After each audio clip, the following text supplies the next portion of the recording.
Iran America Israel యుద్ధంలో కీలకమైన పరిణామం చోటు చేసుకుంది.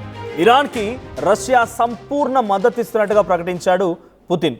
దీంతో రష్యా అధ్యక్షుడు అలా అనౌన్స్ చేశాడో లేదో అంతలోనే ట్రంప్ మళ్ళీ పుతిన్కి కాల్ చేశాడు. ట్రంప్ నుంచి పుతిన్కి ఒక ఫోన్ వెళ్ళింది. ఈ ఫోన్ ద్వారా ఇద్దరి మధ్య సంభాషణ కూడా జరిగింది.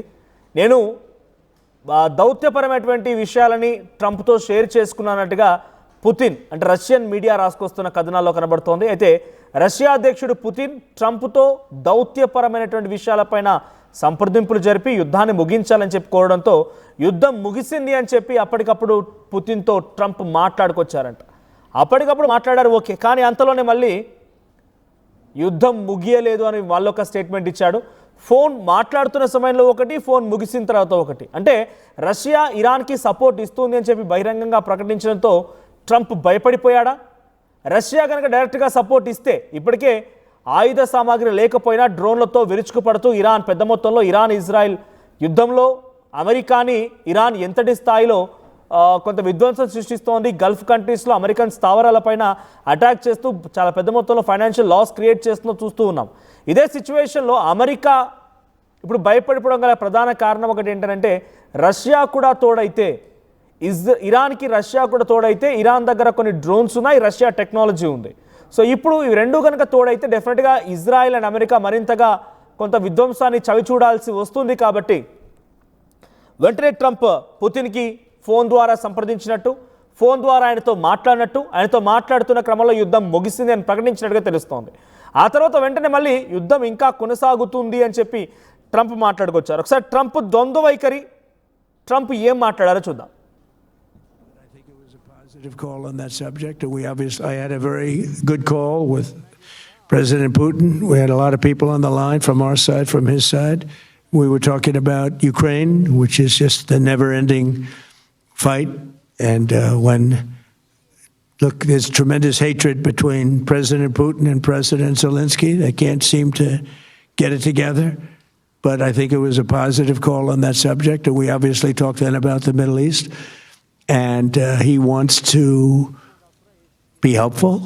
I said, you could be more helpful by getting the Ukraine-Russia war over with. That would be more helpful. But we had a very good talk, and he wants to be very constructive. Yeah. Right. So present Trump మాట్లాడుతున్న మాటలు చూసాం. యుద్ధం ముగిసింది అని చెప్పి అంతలో ఆ ఫోన్లో మాట్లాడగానే వెంటనే మళ్ళీ యుద్ధం ఇంకా కొనసాగుతుంది అంటున్నారు. యుద్ధం త్వరలోనే ముగుస్తుంది అని మొన్న, యుద్ధం ముగిసింది అనే పుతిన్తో ఫోన్లో, ఇప్పుడు మళ్ళీ యుద్ధం కొనసాగుతుంది అంటున్నారు. ఇప్పటికే యుద్ధం మొదలై కూడా ఫిబ్రవరి 28 నుంచి ఈ రోజు వరకు సుమారుగా ఇప్పటికే 12 రోజులు అవుతోంది. ఇంకా యుద్ధం కొనసాగుతూనే ఉంది. ఫిబ్రవరి 28న మొట్టమొదటిసారిగా యుద్ధాన్ని ప్రకటించిన ఇజ్రాయెల్ అటు అలీ ఖమేనీని అంతమొందించింది. ఆ తర్వాత వరుసగా ఇంకా యుద్ధం కొనసాగుతూనే ఉంది. సో ఇరాన్లో ఉన్నటువంటి పలు స్థావరాలని ఢీకొడుతోంది, ఆయిల్ స్టోరేజ్ ట్యాంక్స్ని ఢీకొడుతోంది, ఇరాన్ ఉన్నటువంటి పలు కీలక ప్రాంతాలని ధ్వంసం చేస్తోంది, ఐఆర్జీసీ బేస్ క్యాంప్స్ని కుప్పగొలుస్తోంది. ఇరాన్ వైపు నుంచి కూడా డ్రోన్స్తో గల్ఫ్ కంట్రీస్ అండ్ ఇజ్రాయెల్ పైన కూడా దాడి జరుగుతోంది. అమెరికన్ సైనిక స్థావరాలపైన ఇరాన్ టార్గెట్ చేసి కుప్పకూలుస్తోంది. ఇవన్నీ జరుగుతున్న తరుణంలో మళ్ళీ పుతిన్తో ఫోన్ సంభాషణ, పుతిన్ ఫోన్ సంభాషణలో యుద్ధం ముగిసింది అని చెప్పడం, అంతలోనే మళ్ళీ యుద్ధం ఇంకా కొనసాగుతుంది అని చెప్పడం. ద్వంద్వ వైఖరి, డబుల్ టంగ్ ప్రతిసారి కూడా కనిపిస్తూనే ఉంటుంది.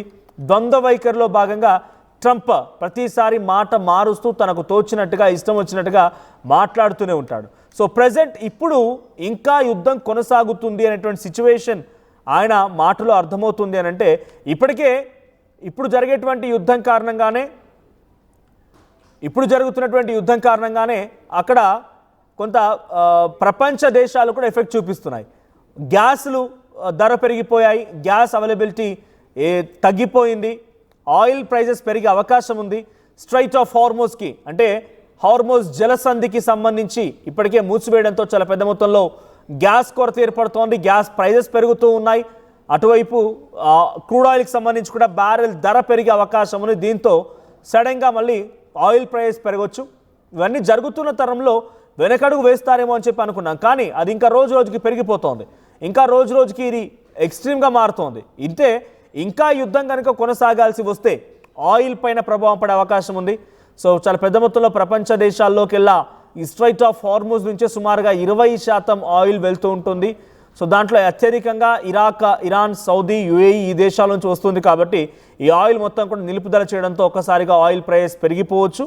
తర్వాత ప్రతి చోట ఆయిల్ అనేది ప్రామినెంట్గా ఉంటుంది కాబట్టి ఆయిల్ ధరలు పెరిగాయంటే ఆటోమేటిక్గా ప్రోడక్ట్స్ ధరలు పెరిగిపోతాయి, ఇన్ఫ్లేషన్ స్టార్ట్ అవుతుంది. సో ఇంకా యుద్ధం కొనసాగుతుంది అని చెప్పి ట్రంప్ ఎప్పుడైతే మాట మార్చి మళ్ళీ అనౌన్స్ చేశారో రష్యా కూడా డెఫినెట్గా మాట మార్చక తప్పదు. రష్యా ఇరాన్కి సపోర్ట్ చేస్తానని చెప్పి అనౌన్స్ చేయగానే ట్రంప్ ఫోన్ చేసి యుద్ధాన్ని ఆపేస్తానని చెప్పుకొచ్చాడు. మళ్ళీ అంతలోనే అనౌన్స్ చేశాడు యుద్ధం ఇంకా జరుగుతుంది అని చెప్పి.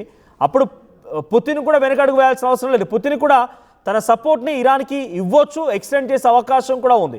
నాతో పాటు నా కొలీగ్ సచిన్ జాయిన్ అవుతున్నారు. సచిన్, సో ఏం జరగవచ్చు? పుతిన్ ఇప్పుడు ట్రంప్తో మాత్రం మాట్లాడుతున్న సమయంలో యుద్ధం ముగిసింది అని ప్రకటించిన ట్రంప్ ఆ వెంటనే వితిన్ స్పాన్ ఆఫ్ షార్ట్ టైంలోనే మళ్ళీ యుద్ధం జరుగుతుంది అని చెప్తున్నారు. అంటే యుద్ధం జరుగుతుంది అని చెప్పినటువంటి మాటలు ట్రంప్ చెప్తూనే అటు పుతిన్ మాత్రం ఇరాన్కి సపోర్ట్ ఇవ్వద్దు అంటున్నాడు. సో ట్రంప్ మాట మార్చారు కాబట్టి పుతిన్ మళ్ళీ ఇరాన్కి సపోర్ట్ని ఎక్స్టెండ్ చేసే అవకాశం ఉందా? ఏం జరగవచ్చు? ఇక్కడ మాత్రం క్లియర్ కట్ గా కనిపిస్తున్న విషయం ఏంటంటే ఇరాన్ మాత్రం తగ్గేదే లేదు అనే వ్యూహంలో ఉందని చెప్పుకోవడంలో అతిశయోక్తి లేదు మనవచ్చు. ఎందుకంటే రష్యా చెప్పింది కాస్త మీరు వెనక్కి తగ్గే ప్రయత్నం చేయమని చెప్పినప్పటికీ కూడా తగ్గనని అంటోంది ఇరాన్. అమెరికానే కాదు, రష్యానే కాదు, చైనా కూడా ఈ విషయాన్ని, ఈ ప్రపోజల్ ని ముందుంచింది ఇరాన్ ముందు. కానీ లేదు, మేము మాత్రం తగ్గే ప్రసక్తే లేదంటూ కూడా ఇరాన్ మొండికేసి కూర్చుందని చెప్పుకోవాలి. ఎందుకంటే ఇదే అంశానికి సంబంధించి రష్యా గతంలో కూడా ఈ స్ట్రైట్ ఆఫ్ హార్మోజ్ విషయంలో కావచ్చు, గత 2-3 రోజుల క్రితం జరిగిన ఒక డెవలప్మెంట్ లో కూడా రష్యా చెప్పిన మాట విని ఇటు గల్ఫ్ దేశాలకు సంబంధించి మాట్లాడుకున్న క్రమంలో గల్ఫ్ దేశాలను దాడిని కాస్త తగ్గించే ప్రయత్నం చేస్తుంది. కానీ ఎప్పుడైతే మళ్ళీ ఇజ్రాయెల్ దాడి చేస్తుందో ఇక్కడ ఒకసారి ప్రీటెక్స్ ఇచ్చే ప్రయత్నం చేస్తాను. ఎందుకంటే కొత్తగా ఉన్నవాడికి ఇదే షాకింగ్ అనిపించవచ్చు. కొద్ది రోజుల క్రితం ఒమన్ కావచ్చు, లేకపోతే ఖతర్ కావచ్చు, ఈ 2 దేశాలు కూడా ఇరాన్ కి అలాగే అమెరికాకు సంధి కుదిర్చే ప్రయత్నం చేశాయి. కానీ ఈ 2 దేశాల మీద ఎప్పుడైతే టార్గెట్ చేయడం జరిగిందో ఆ 2 దేశాలకు రష్యాని అడిగి దయచేసి మీరు మాట్లాడే ప్రయత్నం చేయండి, మాట్లాడే ప్రయత్నం చేస్తే కనుక ఇక్కడ దాడి తగ్గే అవకాశం ఉంటుంది. ఎందుకు అవి కాలబేరానికి వెళ్ళాయి, రష్యాను మాట్లాడే ప్రయత్నం చేశాయంటే కనుక వాళ్ళ దగ్గర ఎయిర్ డిఫెన్స్ సిస్టమ్ అనేది లేదు, వీకెండ్ అయిపోయింది, అమెరికా సపోర్ట్ ఇవ్వట్లేదు. ఈ అంశం దృష్టిలో పెట్టుకుని గల్ఫ్ దేశాలు కూడా బహిరంగంగానే చెప్పాయి అమెరికా మాకు సపోర్ట్ ఇవ్వట్లేదు, అమెరికా మమ్మల్ని కాపాడే ప్రయత్నం చేయలేదని చెప్పిన తర్వాత వీళ్ళకి ఇంకా ఆప్షన్ లేక మరి ముఖ్యంగా ఇటు ఖతర్ కావచ్చు, లేకపోతే మరికొన్ని దేశాలకు సంబంధించి మాట్లాడుకున్న క్రమంలో ఇవన్నీ కూడా చర్చించుకున్న తర్వాత ప్రధానంగా 2 దేశాలు చర్చించుకున్న తర్వాత అప్పుడు రష్యాను మాట్లాడడం జరిగింది. రష్యాతో మాట్లాడిన సందర్భంలో రష్యా అప్పుడు ఇరాన్ తో మాట్లాడి చర్చలకు సంబంధించి మాట్లాడుకున్న క్రమంలో నేవీ చెప్పిన తర్వాత ఆ డెవలప్మెంట్ లో కాస్త సిచ్యువేషన్ నార్మల్ అయింది. ఖతర్ కావచ్చు, కువైట్ కావచ్చు, లేకపోతే మనం మాట్లాడుకున్నట్టుగా ఇటు మరికొన్ని దేశాలు. సో ఇవి రష్యాతో మాట్లాడిన తర్వాత రష్యా ఇరాన్ తో మాట్లాడిన తర్వాత ఒక స్టేట్మెంట్ కూడా ఇచ్చింది. దాడులు అయితే మాత్రం మేము చేస్తామా, మనం క్షమించండి, కానీ తప్పని పరిస్థితి కాబట్టి మేము చేయాల్సి వచ్చింది అంటూ చెప్పుకొచ్చిన తర్వాత వెంటనే మళ్ళీ ఇటు రిటాలియేషన్ గా అది ఎవరి నుంచైనా అనుకోవచ్చు, లేకపోతే ఇజ్రాయెల్ నుంచి దాడులు తీవ్రతరమయ్యాయి, ఇరాన్ తో పాటు అంటే ఇరాన్ సంబంధించి అమెరికా కూడా దాడులు తీవ్రతరం చేస్తుంది అంటూ కూడా మాట్లాడుకునే సిచ్యువేషన్ లో మళ్ళీ పరిస్థితి యూటర్న్ అయిపోయింది. సో అప్పటి నుంచి బెహ్రెన్ లో దాడి జరిగిన ఆయిల్ రిఫైనరీస్ ని కొట్టేస్తున్నా, లేకపోతే దుబాయ్ లో ఆయిల్ రిఫైనరీస్ ని దాడి చేస్తున్నా, లేకపోతే సౌదీ అరేబియాను టార్గెట్ చేస్తున్నా, ఒమన్ ని టార్గెట్ చేస్తున్నా, కువైట్ ని టార్గెట్ చేస్తున్నా, ఖతర్ ని టార్గెట్ చేస్తున్నా, లేకపోతే అజర్బైజాన్ ని టార్గెట్ చేస్తున్నా, వీటన్నిటిని టార్గెట్ వెనకాల ఇంకా ఉక్రోషం ఎక్కువైపోతుంది, కోపం మరింత హెచ్చుకు వెళ్ళిపోతోంది ఇరాన్ అనేది క్లియర్ కట్ గా కనిపిస్తోంది. అంటే రష్యా మాట విన్నదని కాదు, కానీ ఇక్కడ చేతులారా గల్ఫ్ దేశాలు చేసుకుంటున్న పరిస్థితి. గల్ఫ్ దేశాలు ఆలోచించుకోవాల్సిన సిచ్యువేషన్ లో గల్ఫ్ దేశాలు అమెరికా మీద ప్రెషర్ పెడితే కాస్త నార్మల్ అవుతుందేమో, కానీ ఇటు రెండిటికి సెట్ పరిస్థితి గల్ఫ్ దేశాలకి. అంటే ఇటు ఇరాన్ మాట వినట్లేదు, అట్ ద సేమ్ టైం అక్కడ అమెరికా మాట వినే పరిస్థితి లేదు. సో ఈ సిచ్యువేషన్ లో గల్ఫ్ దేశాలు ఇరుక్కుపోయాయి. అంటే ఇప్పుడు ప్రెషర్ గల్ఫ్ దేశాల నుంచి అమెరికా పెడితే అమెరికా నుంచి రష్యా ఎప్పుడైతే ఎందుకు ఈ డెవలప్మెంట్ చోటు చేసుకునేందుకు అనే డౌట్ కూడా రావచ్చు. ఇక్కడ ఇంకో రెండు పెట్టి ఇచ్చే ప్రయత్నం చేస్తాను. నిన్న ఒక డెవలప్మెంట్ జరిగింది. ఏంటది? ముస్తఫా ఖమేనీని వాళ్ళ నెక్స్ట్ సుప్రీం లీడర్ గా అక్కడ వాళ్ళు ఎంచుకోవడం జరిగింది. ఎంచుకున్న తర్వాత రష్యా, చైనా సపోర్ట్ ఇస్తాయన్న తర్వాత ఇటు అమెరికాకు భయం పట్టుకుంది. ఏంటది? ఇప్పుడు ఈ యుద్ధం ఆగేలా లేదు. ఇక్కడ ఒక చిన్న మళ్ళీ ప్రేటెక్ట్ ప్రయత్నం చేస్తున్నాను యుద్ధం గురించి. ఇదే డొనాల్డ్ ట్రంప్, ఇదే అధ్యక్షుడు దాదాపు 4 వారాలు పడుతుందన్నాడు. ఆ తర్వాత 2-3 రోజుల్లో ముగింపు అయిపోతుందన్నాడు, లేదు ముగింపు అయిపోయిందన్నాడు, మళ్ళీ ప్రారంభం అవుతుందన్నాడు. సో ఆ సినారియో దాన్ని ఏమంటారంటే ఆ గాఢత తెలియజేస్తున్నారు. ఆయన మాటల్లో ఉన్న ఆ గంభీర్యం తగ్గిపోతుంది. రోజు రోజుకి దాంట్లో ఉన్న సీరియస్నెస్ తగ్గిపోతోంది. భయం పట్టుకుంటోంది అమెరికా. కారణం ఏంటి? ఇటు అసిమెట్రిక్ వారికి దిగింది ఇరాన్. అంటే అమెరికాను ఎట్లా దాన్ని ఏమంటారంటే సాధారణంగా బోర్లా కొట్టించాలో అటువంటి వ్యూస్ తో వెళ్తున్నటువంటి స్ట్రాటజీతో వెళ్తోంది. కాబట్టి ఇప్పుడు రష్యా గురించి మాట్లాడుకున్న సందర్భంలో రష్యా ఒకవేళ మాట్లాడి అంటే ఈ కాన్వర్సేషన్ అమెరికాకి రష్యాకి మధ్య జరిగిన కాన్వర్సేషన్ గురించి మాట్లాడుకుంటే ఇదే, మీరు ఇరాన్తో మాట్లాడే ప్రయత్నం చేయండి, తగ్గించే ప్రయత్నం చేయని చెప్పి. కానీ రష్యా మాట ఇరాన్ వింటుందని చెప్పి అమెరికాకి తెలుసు, లేకపోతే పరిస్థితి ఎక్కువ ఉంటుందని చెప్పి వార్నింగ్ కూడా ఇచ్చి ఉండొచ్చు బహుశా. సో అటువంటి సందర్భంలో రష్యా ప్రయత్నం చేస్తూ ఉండొచ్చు కాబట్టి, ఎందుకంటే ఫ్యూయల్ ప్రైసెస్ గురించి మాట్లాడుకుంటున్న సిచ్యువేషన్ ఉంది కాబట్టి. సో ఈ కాంటెక్స్ట్ లో ఎక్కడ కూడా ట్రంప్ తగ్గే ప్రసక్తి అయితే మాత్రం కనిపించట్లేదు. బట్ బ్యాక్ సైడ్ నుంచి అండ్ అమెరికన్ వర్గాలు మాత్రం ఒకటే గట్టిగా మాట్లాడుకోవడం జరుగుతోంది. ఈ వార్ ఆగే ప్రసక్తి ఇప్పట్లో ఉంటుందంటే బిగ్గెస్ట్ క్వశ్చన్ మార్క్ డిస్కషన్ జరుగుతోంది. కాబట్టి ఒకవేళ రష్యా చైనా ఇన్వాల్వ్ అయితే ఏమో. సో ఈ నేపథ్యంలోనే ఇటువంటి డెవలప్మెంట్స్ ఉన్నాయనుకోవాలి Manoj. Right, thank you Sachin.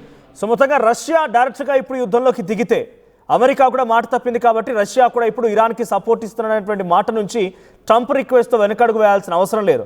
Russia కనుక డైరెక్ట్గా ఇరాన్కి సపోర్ట్ ఇస్తూ టెక్నాలజీని కానీ వెపన్స్ని కానీ మిసైల్స్ని కానీ అందించగలిగితే ఇరాన్ యుద్ధం మరింత నెక్స్ట్ లెవెల్లో అవకాశం ఉంది. ఇప్పటివరకు ఒంటరిగా పోరాడుతున్న ఇరాన్ యుద్ధంలోకి రష్యా కనుక ఎంట్రీ ఇస్తే డెఫినెట్గా ఆ యుద్ధం మరో నెక్స్ట్ లెవెల్ వెళ్ళే అవకాశం కనబడుతుంది. ఇంకా యుద్ధం జరుగుతుంది అని చెప్తున్నారు ట్రంప్. ఇది ఇంకా జరిగే అవకాశం ఉంది. దీని ప్రభావంతో ఇన్ఫ్లేషన్ కూడా స్టార్ట్ కావచ్చు. గ్యాస్, డీజిల్, పెట్రోల్ ధరలు మొత్తం కూడా అమాంతంగా ఆకాశం అంటవచ్చు. దీని పరిణామాలతో మరింతగా ప్రోడక్ట్స్ ధరలు కూడా పెరిగే అవకాశం ఉంది. సో ఒక్కసారి ఆలోచించండి, ఈ స్థాయిలో యుద్ధం జరిగితేనే ఇంత అల్లోకల్లోలంగా ఉంది ప్రపంచం మొత్తం కూడా. ఇప్పుడు రష్యా కూడా ఎంట్రీ ఇస్తే రష్యా అమెరికా మధ్య కనుక వార్గా మారితే ఇది మరింత నెక్స్ట్ లెవెల్గా వెళ్ళే అవకాశం చాలా పెద్ద మొత్తంలో ఉండబోతోంది. దీనికి ప్రపంచ దేశాలు భారీ మూల్యాన్ని చెల్లించుకోక తప్పదు.